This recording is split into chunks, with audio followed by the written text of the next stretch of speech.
Sejam bem-vindos a esse vídeo. Esse aqui é o vídeo com o pontapé inicial aí do desenvolvimento do nosso projeto, sendo ele o jogo do Mario. No vídeo anterior eu mostrei ali como vai ficar o resultado final desse projeto. E quando a gente apenas olha o projeto em si, né, a gente não tem noção da complexidade que é o desenvolvimento de um software. Ainda mais se nós seguirmos aí todos os padrões, né, que são exigidos hoje em dia pelo mercado para qualquer desenvolvedor. Quando a gente está começando, a gente tem a falsa ilusão que programação é só simplesmente você sentar na frente do computador e começar a desenvolver o código. Não deixa de ser, mas não é apenas isso. Quando você vai fazer o desenvolvimento aí de um software, tem outras coisas que agregam demais no desenvolvimento desse projeto. É claro que quando você está fazendo um trabalho muito simples, às vezes você já vai direto para a mão na massa. Mas quando você está fazendo aí um projeto de médio ou grande porte, ele tem toda uma parte de planejamento, documentação, organização, reuniões, definições, né, de quais serão as tecnologias que nós vamos usar, quais são os programas, como que vai ser feito o desenvolvimento. Aí existem equipes, cada uma pega ali uma parte do desenvolvimento, tem um pessoal que é responsável pelo UX, tem um pessoal que é responsável pela parte de regras, tem um pessoal que faz ali a parte da programação. Então, assim, tem várias camadas para se chegar ao desenvolvimento de um software. A ideia desse vídeo aqui é que a gente passe por algumas dessas camadas, mesmo que o nosso projeto seja pequeno. Então ele é só um joguinho desenvolvido, eu poderia já ir aqui para o desenvolvimento, ainda mais porque eu já fiz, né, o software, então eu já conheço ali as etapas, eu podia só simplesmente já ir para o código e mostrar para vocês como que foi feito. Mas esse não é o objetivo.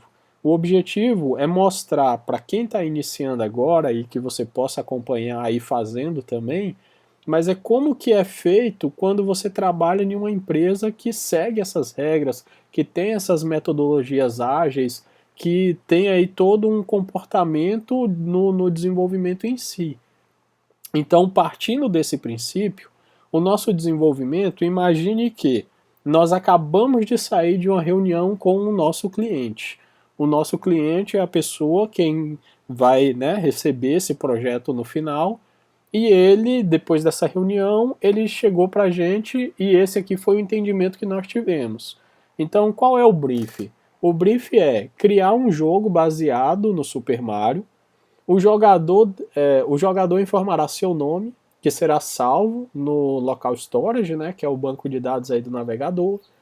O jogo precisa ter um botão de play para iniciar a execução. O jogador deve usar as teclas, né, o arrow up, que é aquela setinha para cima, para fazer com que o Mario pule ou voe e assim se desviar dos obstáculos, ou pegar as moedas e estrelas. O jogo deve contar com o tempo até que o jogador perca a partida. Ao perder a partida, deve ser exibida uma tela de Game Over. No final do jogo, deve ser exibido um ranking com os melhores resultados de tempo e moedas coletadas. E aqui um bônus, né? Tentar implementar um nível que faça com que o jogo comece em uma velocidade mais lenta e que vá aumentando.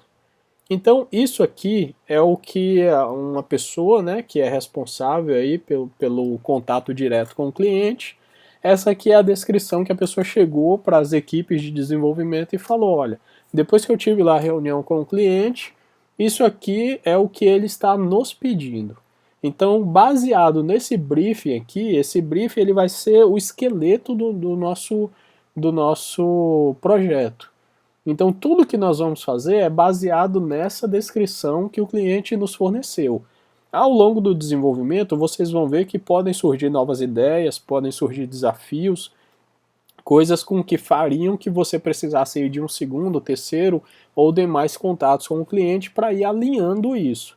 Mas vamos trabalhar aqui, né, de forma gradual, então no início o nosso projeto parte disso aqui.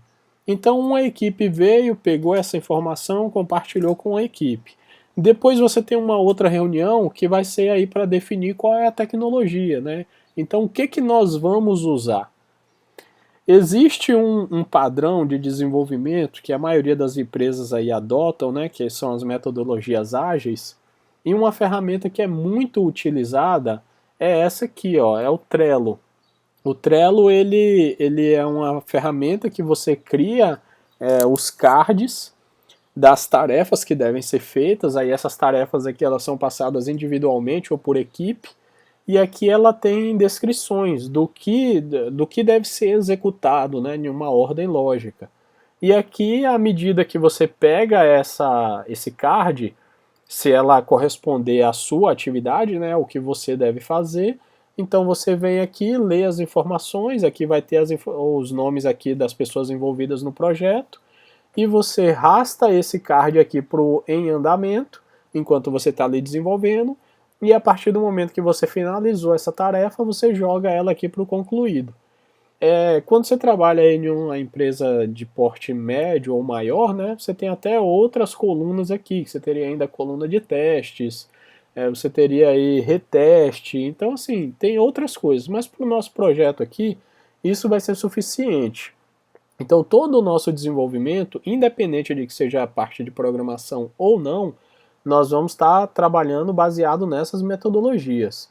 Então aqui, por exemplo, a primeira coisa que eu preciso fazer é instalar os programas necessários. Então vamos imaginar, né, incorpore aí essa realidade que uma equipe se reuniu e ela definiu, olha, os programas que nós vamos precisar, as tecnologias que serão utilizadas é o Visual Studio Code, o Photoshop, o Adobe XD e o Scout App, que é o que vai trabalhar com a parte do CSS. Então, em tese, aqui, né, nós teríamos que fazer a instalação desses softwares para que a gente pudesse começar a trabalhar aí com o nosso desenvolvimento. Então, eu pegaria isso aqui, arrastaria ele para andamento e começaria a fazer a instalação deles. Então, os programas que a gente vai precisar basicamente são esses aqui, ó.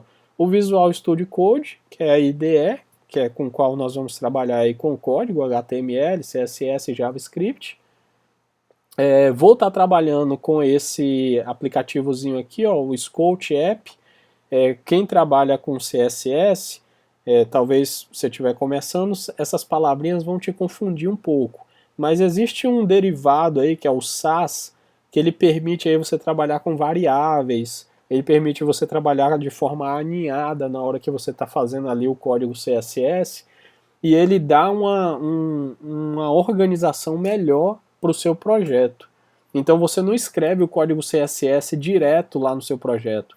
Você usa uma ferramenta tipo essa aqui para você trabalhar com a parte aí do Sass, e ele depois converte o seu código para o formato CSS e a gente importa isso para dentro do nosso projeto. Ao longo do desenvolvimento aqui vocês vão entender melhor para quem está começando, para quem já teve aí um primeiro contato com essa tecnologia, já entendeu aqui o que eu falei, é bem simples.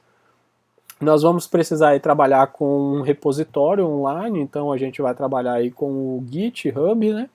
Que ele é uma ideiazinha que facilita demais a gente publicar aí o conteúdo lá no nosso repositório. Isso aqui também, para quem está começando, é uma ferramenta muito boa, tá? É uma prática que eu aconselho muito que você adote isso como padrão nos projetos que você vai trabalhar, porque quando você trabalha com repositório, ele não só te facilita aí você voltar a uma versão anterior quando a versão atual gerou algum tipo de erro ou problema, mas para você trabalhar com equipe também é muito bom, porque vocês podem cada um trabalhar em uma brand diferente e depois aí juntar essas informações para a raiz principal ali do software. Então isso aqui também é muito bom. Para a parte de design, eu vou estar trabalhando aí com o Photoshop para edição das imagens e o Adobe XD para poder criar o nosso layout, o nosso cenário e todos os elementos ali antes de entrar na parte de programação. Então, como eu falei, o intuito aqui do vídeo é abordar aí todo o desenvolvimento de um projeto real e não só ir direto para a mão na massa, mas vocês vão me ver aí fazendo aqui os layouts, vocês vão me ver aí fazendo a edição das imagens quando necessário, publicando o nosso conteúdo no repositório e, claro, fazendo também a parte aí de codificação. Então, a intenção aqui é fazer tudo literalmente. Então, como aqui eu já tenho todos esses programas instalados, eu vou só confirmar aqui o meu checklist. Então, vamos imaginar, né, que eu acabei de fazer toda essa instalação, esse card aqui eu já finalizei, eu vou lá e jogo ele para concluído. A próxima parte que eu tenho que fazer aqui das minhas tarefas é pesquisar os elementos do jogo. Então, entenda o seguinte, o cliente chegou e falou, olha, eu quero fazer um jogo baseado no Mario. Cara, qual é a primeira coisa que tem que vir na sua cabeça? Você tem que começar a respirar. Eu vou ser até um pouco mais claro. Imagine que você está trabalhando em uma empresa que desenvolve site. Então você vai ter ali uma variedade sempre de clientes. Ora você vai ter um cliente ali que é da área de advocacia, ora você vai ter um cliente ali que é da área de supermercado, que é da área de logística, que é da área de sei lá o que. Toda vez que você se envolver em um projeto de desenvolvimento, você tem que entrar no mundo dele. Se você vai estar trabalhando ali com um escritório de advocacia, você tem que entender aquele mundo. Pô, quais são os perfis, qual é o padrão, qual é o tipo de cores que eles trabalham, como que é a logomarca desse cliente, porque com certeza eu vou precisar dos elementos ali de padrões de cores, formato de letra e tudo mais. Então talvez se você for, por exemplo, aí um cara, não, eu quero só trabalhar com back-end, eu só vou mexer ali na parte de servidores, talvez isso aqui para você não faça muito sentido. Mas se o seu objetivo for trabalhar com front-end, cara, eu te aconselho demais, não fique muito preso apenas ao código em si, mas tente incorporar no seu conhecimento, na sua carreira, tudo que se relaciona à parte de layout. Você ter aí uma boa noção de padrões de cores, a parte de tipografia, que é você conhecer ali as fontes, né? Qual é o melhor estilo de fonte para isso ou para aquele serviço. Você entender aí a harmonização do layout em si, você trabalhar com edição de imagens, porque você vai estar trabalhando, eu já vi assim diversos projetos que o cara tem uma ótima lógica de programação na parte do código dele, mas aí tá lá o site com aquela foto que ela é extremamente desproporcional para a área que ela está sendo exibida. Então você tem uma foto esticada na horizontal, ou esticada na vertical, ou com a qualidade de pixels ruim, você matou seu trabalho. Porque o cliente, o cara, ele tem que ter a experiência do usuário ali com a sua plataforma, ela tem que ser completa. Ele tem que clicar e o botão tem que funcionar, então o código que está por trás ali tem que executar e fazer a tarefa, mas ele tem que entender que para ele executar aquela tarefa ele precisa clicar no botão.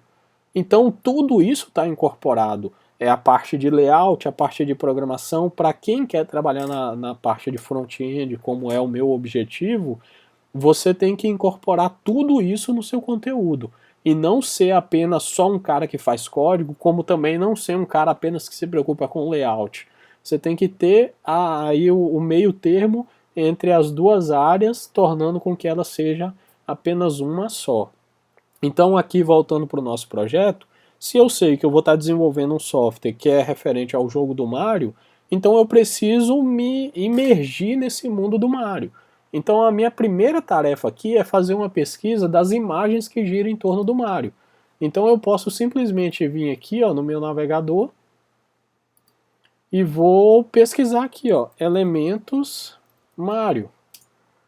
E aí vai aparecer aqui diversas coisas. Então aqui, por exemplo, eu sei que, pô, se eu vou estar trabalhando com Mario, tá aqui, ó, como que é a estrelinha do Mario? Como que são os tubos? Como que são as moedas? Olha aqui, se por acaso no meu projeto fosse ter o tijolinho, qual é o padrão desse tijolinho que aparece lá no jogo do Mario? Como que é o solo do Mario? Como que é a grama dele? Olha uma outra informação aqui de extrema importância. Eu estou pegando a logomarca do jogo do Mario. Aqui na logomarca eu já tenho aqui os padrões de cores. Então qual que é a tonalidade do amarelo? Qual que é a tonalidade do vermelho, do verde, do azul? Então eu baixo uma imagem dessa aqui, uso um programa de edição e eu vou lá e copio o padrão de cor no caso dessa cor aqui da logomarca dele. Então eu pego o RGB aqui mostrando direitinho qual é o código para poder chegar nesse tom de verde, nesse tom de vermelho, de amarelo e de azul. Então isso é muito importante, você conhecer, se alimentar do mundo referente àquele projeto que você vai estar se envolvendo, porque pense bem, olha aqui como que é essa logomarca do Mario. Imagine que lá na hora que eu fosse definir minhas fontes do jogo, se eu usar essa fonte aqui, não vai ficar bem mais, não vai fazer muito mais sentido. Agora, se por acaso eu chegar lá e ao invés de usar essa fonte aqui, eu colocar, sei lá, fonte, deixa eu ver aqui, fonte desenho.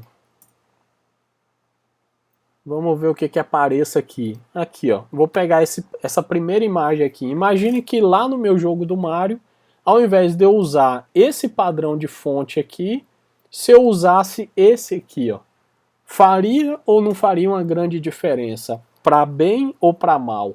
Então, assim, não é só você chegar lá e colocar uma fonte qualquer ou uma cor qualquer. Se você está trabalhando com um projeto que ele é rico de informações dos elementos que giram em torno dele, então pesquise sobre ele para que o seu projeto seja aí o mais similar possível com o desenvolvimento real que foi feito ali pelos seus criadores, né? Então aqui você tem, ó, mais um layout aqui do Mario, ó, mais um padrãozinho aqui dos ícones, dos elementos. Então você imergir nesse mundo aqui, ele é muito importante. Então aqui, essa seria aí a primeira parte aqui dessa minha tarefa. Deixa eu pegar aqui, ó, pesquisar elementos do jogo.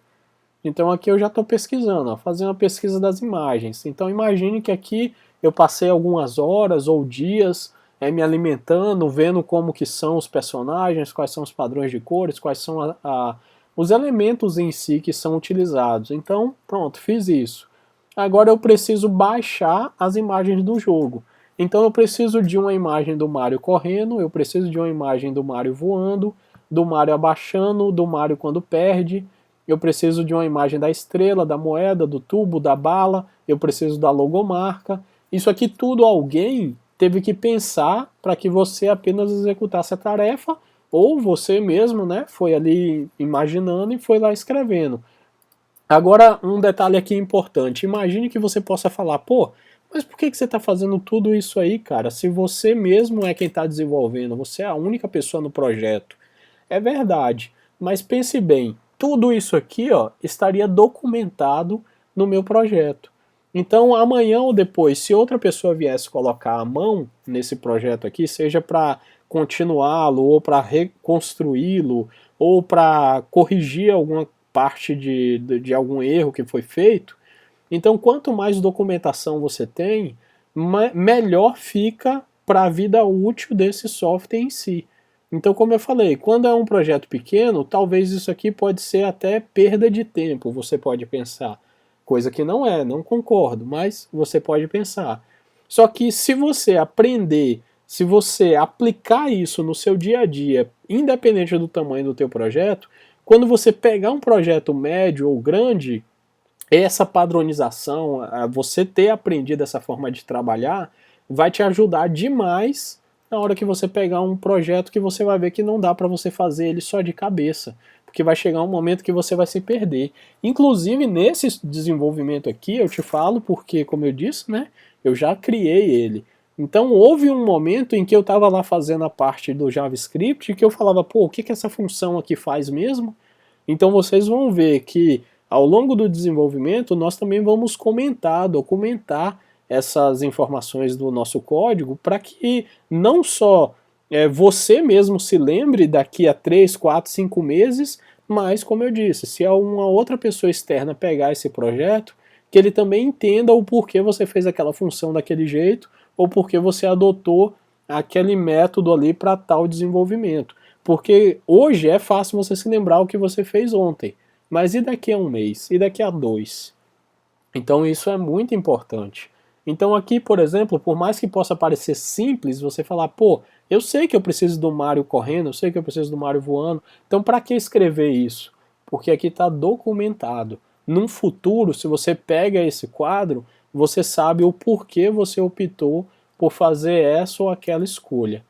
Então aqui, ó, basicamente, você viria aqui, você pode colocar aqui, ó, GIF Mario, já que a gente quer o Mario correndo, né, ele tem que ser no formato de GIF, porque se for uma imagem estática, ele não nos dá, né, essa possibilidade. Então aqui, ó, tem um GIF aqui, e deixa eu ver se aqui aparece. Aqui também tem um outro. Aqui, por exemplo, ó, não daria para usar porque ele tem outros elementos, então ele não está apenas correndo. Então você tem que ir procurando aqui, ó. Você vai procurando, procurando, até você encontrar as imagens que você precisa. No meu caso, para não ficar perdendo muito tempo, eu já tenho aqui essas imagens. Por exemplo, eu tenho aqui, ó, vou abrir aqui na tela. Aqui, ó, eu tenho um gifzinho aqui com o Mario, na qual se eu for passando aqui, ó, ele vai fazendo um movimento de corrida, tá vendo? Então eu já consegui encontrar, as minhas imagens já vão estar até tratadas, mas vamos supor que esse Mario aqui, por exemplo, deixa eu pegar aqui um outro, eu tenho aqui uma imagem do Mario agachando, por exemplo. Essa imagem está muito grande, então eu baixei, salvei ela aqui em uma pasta. Então vamos só voltar aqui para a gente não se perder. Então aqui, ó, eu já tenho todas as imagens, mas vamos imaginar que você acabou de baixar lá o Mario correndo, o Mario voando, Mario abaixando, blá blá blá blá blá. Você baixou todas, então tá aqui, estão todas feitas. Agora, depois eu vou precisar tratar essas imagens, porque olha só o tamanho que essa imagem veio, né? Ela está muito grande, desproporcional. Eu tenho outras imagens que estão com tamanho diferente. Então, aqui às vezes não tem a informação, né? Editar imagens. Então você viria aqui, você só simplesmente criaria mais um item, né? Editar imagens, ou alguém poderia fazer isso aqui para você no futuro, e aí você saberia que você teria que agregar mais essa tarefa aí. Mas enfim, tem aqui também, ó, baixar a fonte personalizada do Mario. Essa aqui eu já até me antecipei, né? Foi uma explicação referente a isso aqui, né? Você tem, por exemplo, a logo do Mario, aqui o gifzinho aqui também é o do Mario correndo. Então assim, você pesquisando é bem fácil de encontrar. Todas essas imagens que eu vou usar aqui no meu projeto, nenhuma delas eu precisei comprar, nenhuma delas foi aí muito trabalhosa, todas elas eu encontrei gratuitamente aqui no Google, então você pesquisando aí você vai encontrar todas elas também. Sobre a logomarca aqui, foi o que eu falei, né? É importante você baixar a logomarca do projeto para que você não fuja do padrão. Se eu fizesse aqui todo o padrão do Mario baseado nessa cor e nessa fonte, não teria nada a ver com o projeto em si. Já se eu voltar aqui para a logomarca lá do Mario, aqui ó, se eu voltar para a logomarca do Mario, faz muito mais sentido. E agora aqui no Trello, alguém pediu aqui, ó, baixar a fonte personalizada do Mario. Então eu vou vir aqui, ó, fonte Mario. Olha essa aqui, ó, Super Mario 256. Ele é um site de fonte que você pode estar baixando. Então tá aqui, ó, o padrão aí da fonte do Mario. Eu venho aqui, ó, baixar, permitir. Ele vai salvar aqui em uma pasta de downloads aqui para mim. Eu posso já até instalar essa fonte, porque eu sei que eu vou precisar dela para a hora que eu estiver fazendo o desenho do meu projeto. Mas no caso do nosso HTML, não adianta você instalar ela no seu computador. A gente vai ter que botar ela dentro de uma pasta, dentro do nosso projeto, para que a gente use ela aí como referência para a nossa fonte family, né? Então isso aí é importante também, mas vamos aqui por parte. Então tá lá, ó. Baixei aqui a minha fonte. Como eu disse, eu já tenho todas as minhas imagens editadas, então eu vou marcar aqui essa opção, mas na verdade eu vou até excluir ela, porque eu sei que eu tenho ela em outro card ali. Então aqui da parte de planejamento, pesquisar elementos do jogo, eu já pesquisei sobre os elementos, já baixei as imagens que eu preciso e já baixei a fonte que eu preciso também. Então esse aqui seria mais um card concluído. Agora eu entro aqui para a parte de organização, né? Organizar pastas. Então eu tenho aqui criar uma pasta raiz, criar o repositório no GitHub e criar pastas necessárias para o projeto. Então eu vou jogar isso aqui em andamento também e vou começar aqui, ó. Vou criar uma pasta aqui na minha área de trabalho, que eu vou chamar de jogo Mario. Vou dar um Enter. Aqui agora bastaria eu vir aqui no meu Git, adicionar um repositório existente. Aqui usando o Mac, né? Se for aí no Windows pode ser que seja um pouquinho diferente, mas eu venho aqui, ó, na minha mesa, jogo Mario, abrir, ele vai me dizer que esse repositório ainda não existe. Bastaria eu clicar aqui em criar repositório, ele vai chegar lá no meu repositório online, lembrando que para isso eu já tenho que ter uma conta lá no GitHub, né? Não adianta você só baixar aí esse programa aqui do GitHub Desktop, não. Você já teria que ter essa conta criada, mas eu vou partir do princípio que você já conhece essa ferramenta. Então eu criaria aqui o meu repositório, colocaria ele ou privado ou aberto, aí fica a seu critério, e só adicionaria aqui. Eu não vou fazer isso porque eu já tenho um repositório criado aqui do jogo do Mario. Mas o caminho seria basicamente esse, você pegar essa pasta aqui e criar ela no seu repositório online para que tudo que a gente vá fazendo ao longo do desenvolvimento aí, depois você só vai comitando ela e subindo isso para a rede. Beleza? Então aqui eu já criei a minha pasta raiz e já criei o meu repositório no Git. Agora eu preciso criar as pastas necessárias para o projeto. Então vou abri-la aqui mais uma vez. E aí aqui dentro eu sei que eu vou precisar de uma pasta para imagens, que eu vou chamar de MG. Eu sei que eu vou precisar de uma pasta para fontes, que inclusive foi até uma fonte que a gente acabou de baixar aqui, né, que é essa do Super Mario. Eu sei que eu vou precisar de uma pasta para o meu JavaScript. Eu sei que eu vou precisar de uma pasta para o meu CSS.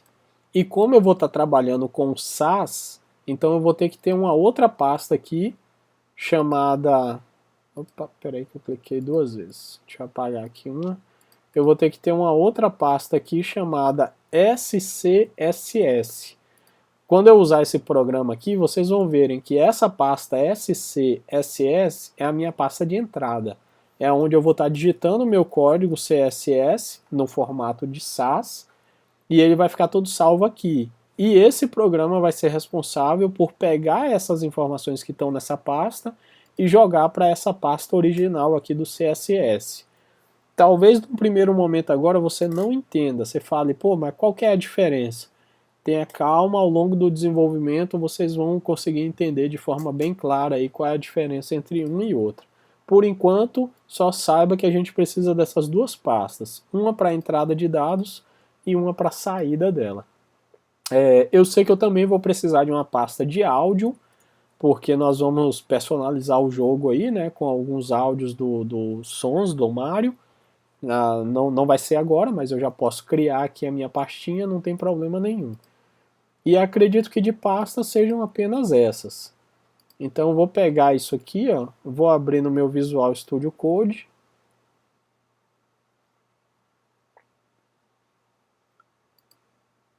Vou crescer aqui essa tela.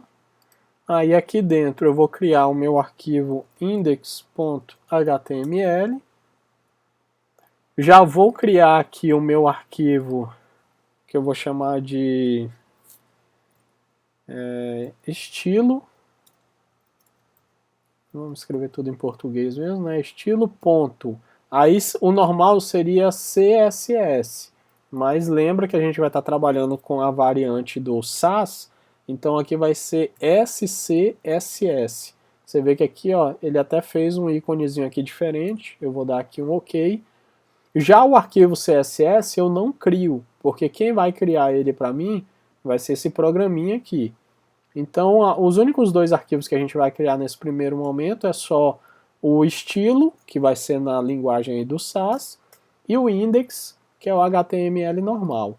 O meu index, eu posso até já chegar aqui e já chamar aqui, ó, HTML5, ele já preenche aqui automático para mim. Vou botar aqui PTBR e vou dar o nome aqui, ó, jogo, vou chamar aqui projeto jogo do Mario. Beleza. Tá salvo, não preciso fazer nada nesse momento. Deixa eu até já importar aqui também o meu CSS. Vou colocar aqui, ó, estilo, isso aqui é só um comentário, e aqui embaixo eu vou chamar já o... pegar o link CSS, e aí vou chamar aqui o... eu dei o nome de estilo, né? Tenho que pegar lá CSS barra estilo CSS. Ele não vai encontrar esse arquivo, porque ele ainda não foi criado, mas na hora que eu fizer qualquer coisa aqui dentro, ele já vai aparecer automaticamente aqui dentro dessa pasta, e consequentemente ele já vai estar linkado ao meu HTML aqui. Então na parte de organização, deixa eu voltar aqui para o Trello, já seria isso aí, criar pastas necessárias para o jogo, já está criado, então isso aqui também já estaria como concluído. Meu próximo passo aqui já vai ser a parte de UX. Então nós vamos criar o layout do cenário do jogo. Então, para que esse vídeo não fique mais longo do que ele já ficou, esse aqui era um vídeo mais teórico, então realmente aí foi muita coisa que eu falei, muita informação. Talvez você pode achar que tudo isso aí é inútil, mas se o seu objetivo é aprender, então eu espero que isso aí vai agregar muito no seu conhecimento, né? Então vamos parando aqui, no próximo vídeo eu já venho com a parte de UX, que é fazendo o layout aí do nosso jogo e o passo a passo aqui do que está nesse checklist aqui. Beleza? Então até o próximo vídeo, daqui a pouquinho ele já vai estar aqui também.